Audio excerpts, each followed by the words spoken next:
देना होगा री-एग्जाम, हम क्या चाहें री-एग्जाम, युवा चाहती री-एग्जाम, बीपीएससी चेयरमैन को बर्खास्त करो बर्खास्त करो, बर्खास्त करो, ये बीपीएससी चेयरमैन को बर्खास्त करो बर्खास्त करो, बर्खास्त करो, सरकार तुम होश में आओ होश में आओ, होश में आओ, युवा शक्ति जिंदाबाद, युवा शक्ति जिंदाबाद, युवा शक्ति जिंदाबाद, छात्र शक्ति जिंदाबाद, हम आवाज कर लिया ना। हम एक है आवाज तो हम एक है बीपीएससी चेयरमैन हाय हाय बीपीएससी चेयरमैन बीपीएससी चेयरमैन बस सिर्फ एक ही मांग है कि बीपीएससी का जो ये एग्जाम हुआ है उस एग्जाम को रद्द किया जाए, क्योंकि हर जगह पर बहुत गलत तरीके से एग्जाम हुआ है और हर एग्जाम को पेपर लीक हो जाता है। आए दिन हम ये न्यूज में पढ़ते हैं कि इस एग्जाम का पेपर लीक हो गया, उस एग्जाम का पेपर लीक हो गया। और बीपीएससी जैसा बड़ा एग्जाम का अगर पेपर लीक हो जाता है और उसके बाद भी अगर स्टूडेंट सड़क पे उतरते हैं और आंदोलन करते हैं तो उसको बीपीएससी की तरफ से इतना बुरी तरीके से उनको किया जाता, प्रोटेस्ट करने के लिए नहीं दिया जाता, उन पर लाठीचार्ज किया जाता है। ये कहाँ तक सही है? बिहार में सरकार हम लोग बनाए हैं, बिहार में सरकार युवा बनाती है, यूथ बनाती है। और बीपीएससी क्या समझती है या सरकार क्या समझता है कि अगर यूथ नहीं रहेगा तो क्या वो कुर्सी पे बने रह जाएंगे? तो उनकी ये गलतफहमी है और हम लोग इसी गलतफहमी को दूर कर देना चाहते हैं, क्योंकि अगर हम युवा नहीं होंगे तो सरकार भी किसी काम की नहीं और ना ही बीपीएससी बोर्ड किसी काम की है। इसलिए हम उन लोगों को सचेत कर देना चाहते हैं कि अगर ये बीपीएससी एग्जाम रद्द नहीं किया गया और दोबारा नहीं लिया गया एग्जाम, तो अभी तो ये मार्च जो है शांतिपूर्ण निकला है और अगर एग्जाम रद्द नहीं होता है तो ये मार्च बहुत ही उग्र रूप से निकलेगा और पूरे बिहार ही नहीं पूरे देश को बंद कर दिया जाएगा।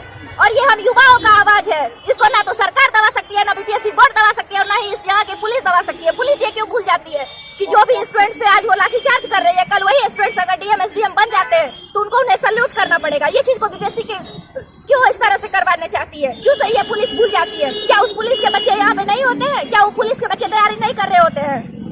जो खुद सरकार में होते हैं, जो सरकारी एग्जाम की तैयारी कर रहे होते हैं, चाहे वो कोई भी स्टूडेंट हो, कितने बुरे घर से कितने बुरे परिवार से वो स्टूडेंट्स आते हैं, लेकिन इन लोगों को वो चीज नहीं दिखता है। इनको लाठीचार्ज करना दिखता है, किसी का हाथ पैर तोड़ देते हैं, किसी को कुछ कर देते हैं। लड़कियों को जब मर्द पुलिस मारती है, क्यों मारती है? यही पूछना चाहते हैं सरकार से, पूछना चाहते हैं बीपीएससी बोर्ड से। और हम सबका यही मांग है कि री एग्जाम होना चाहिए। अगर री एग्जाम नहीं हुआ तो यह आंदोलन बहुत ही उग्र रूप लेगा और इसके जिम्मेदार कोई नहीं होंगे। विद्यार्थियों के साथ जो कुछ भी हुआ है ना, उसके बाद हम लोग के पास इसको करने के अलावा, आंदोलन करने के अलावा, चक्का जाम करने के अलावा और सड़कों पर उतरने के अलावा और कोई रास्ता नहीं बचा है। सरकार अपना कुर्सी नहीं संभाल पा रही है, इससे ज्यादा बुरी और बात क्या हो सकती है? जब से सरकार यहाँ पे सत्ता में आई है, हम किसी सरकार या किसी पार्टी कमेटी के लिए नहीं बोलना चाहते, हम लोग युवा के लिए बोलना चाहते हैं। बीपीएससी एग्जाम कंडक्ट करवाती है, बीपीएससी उसको कर देती है। बार बार इस तरह का माहौल हो रहा है, कोई पहली बार नहीं है या कोई ये आखिरी बार नहीं होने वाला है। आज कोई छात्र अपनी जान दे रहा है, कोई छात्र हॉस्पिटलाइज हो रहा है, किसी टीचर पे आप एफआईआर कर रहे हैं, ये कौन सा बड़ी बात है?